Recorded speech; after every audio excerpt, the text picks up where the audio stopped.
All right, it is a reunion time. Yeah, we're back in the same room because Thanksgiving muddles recording time a lot. Yes, it does. And I will be out of state Yeah, Friday and Saturday, so yeah. I will be it's not much be, but time. it's your camera equipment, Yeah, not so mine. it's a lot of hassling back and forth, so Yeah, hence 2-part special. yeah. Before we get in the first part, let me say the one thing I'm thankful for. I'm thankful I'm done talking about that basketball episode. Oh my god! Yeah, you're not allowed to talk about basketball At least I need anymore, unless if I think we need to sit down and just watch a basketball game. We might. Because that was one of the hardest things I've had to listen through. Yeah. I'm not trying to be mean, but no, I gave it a try. It was painful. Well, you know me. Yeah.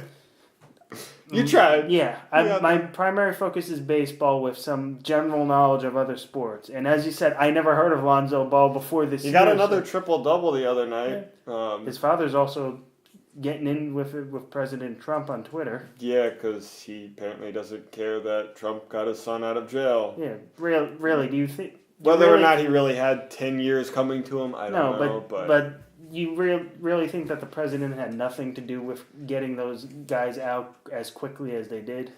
He definitely had a little something to do. Well, it's as you said, the Ball family talks a lot of smack. Yeah, one of the things I am kind of curious, though, is I don't want to say Trump wasted his time helping out those college criminals. Yeah. But what about other people? I'm pretty sure there's other people being detained by China as well. Not just China. Yeah, but Iran, North Korea. So I mean, why help out these people that clearly couldn't wait another year to make big money in the actual NBA? Well, primarily it was because Trump happened to be in the area on his Pacific Partnership tour, so it just by sheer coincidence the UCLA players, if you can call a right time to shoplift, had the best time to shoplift. Now, that being said, they're not getting off scot-free. The UCLA suspended them indefinitely, and I highly doubt they'll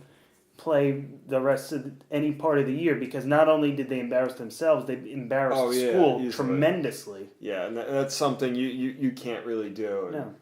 No, it's just dumb. No, I have a story from when I was in the band, but we went on a lot of trips with basketball teams, and one of them was to Disney, and we were told the story of one of the trumpet years ago had gotten drunk on the trip. Ooh. Not only was he sent home, he was sent home on his own dime and was barred from doing any trips or the band ever. Oh, wow. Because he got caught drinking underage. He was a sophomore, so say 19 or 20, depending on how it is. Then just you embarrass the school. It doesn't matter what you are.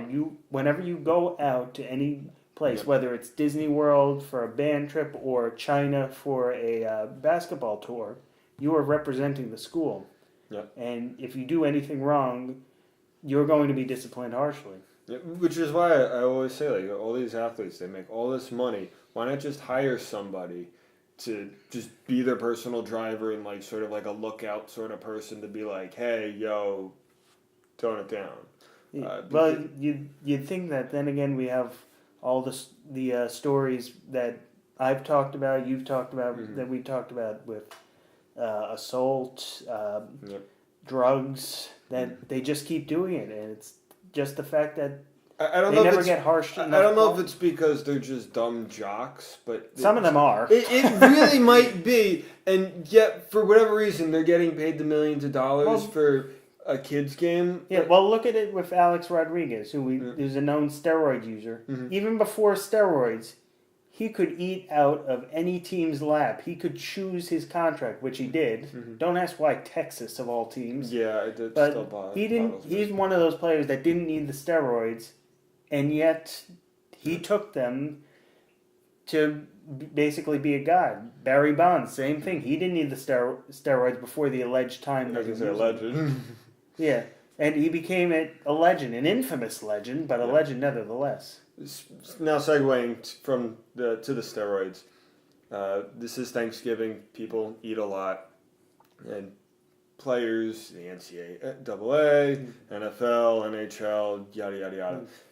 they're always consuming different things, and they're like, oh well, I didn't know this product was banned. Why isn't there like an actual, like, it's the age of the internet. Just have like an internet shop of things you can actually have and be like, okay, I can take all these products. These are all completely approved. Not just like, oh well, let me see if this is, and then it's been contaminated. That way you could be like, this is what it is.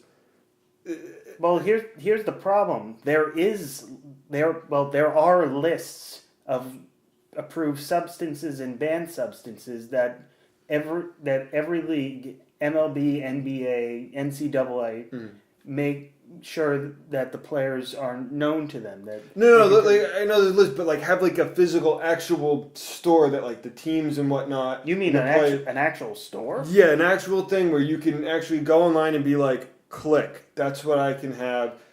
So that way the New York Yankees or the New Jersey Devils or the Dallas Cowboys, whoever it is, they can then actually have the actual thing in front of them. The team can buy exactly what the players need and be like, this is what you can have. And I know it's going to be like, oh, well, maybe they go out on one night and they get some tainted meat from a restaurant or something. But like you could trace it to some of these things and being like, okay, we didn't take this protein powder that had that. That way there's not like ifs, ands, or buts. Well, there would still be a penalty for taking the wrong substance. Yeah, no, there'd still be a penalty, but like I feel like the regulation might be a little bit easier. Yeah, but then again, there are also situations where, say, a player has to go to a doctor. He has hypertension, and the doctor says, "Oh, you have to take this drug.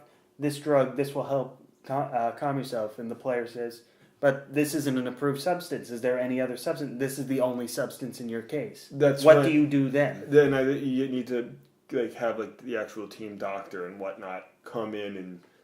I think you need more than a team doctor. Well, you need a league representative. Yeah, that's what I'm saying. You need like someone part of the league to like discuss and figure out. Okay, you can have this at a certain amount. Like one of the best soccer players in the world, Messi, when he was younger, he was so small and frail. He had to like take like drugs and whatnot, so like he wouldn't be frail and fall apart. Right. Nowadays, if he was to still be taking that stuff, that would be, hey, you're having some PEDs, but that was more of a health thing so that as a kid he can grow. No, health things you should make reasonable exceptions. Yes. Exceptions. The problem is when you're abusing them. Yeah. You know the story to give a mouse a cookie? Yep. So when you give the cookie, the mouse asks for something bigger and bigger, and so this is the problem I see with this idea that you start giving exceptions, you'll get more and more exceptions. Then all of a sudden you have hardly any banned substances and leagues running rampant. Remember the 1980s with when cocaine ran rampant in MLB. Yeah, that was a big thing. I believe I've read a report, either the NFL or the NBA. Forgive me, I can't find the original report, but they're talking about maybe making marijuana legal.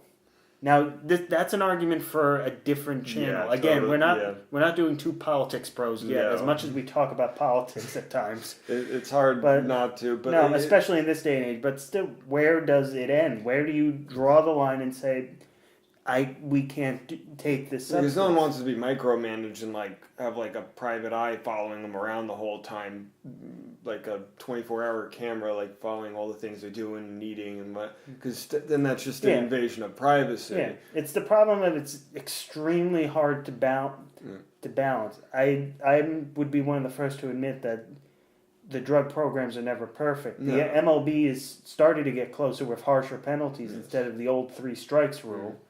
But you can't do a 1 strike and you're out, and at the same time you can't show too much leniency. No. So where is the middle ground?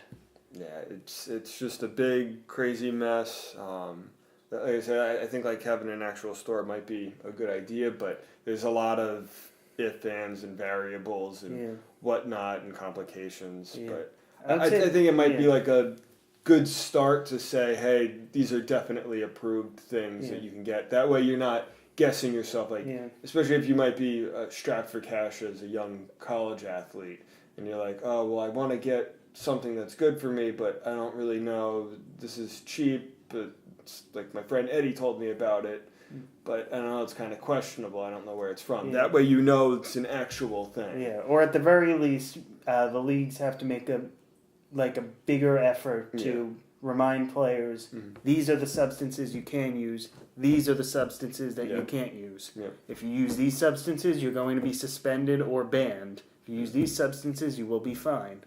Yeah. I don't like saying the term more research, but more research is probably the only way it's going to do, which we will do for the next part. Yes. See you All there. right.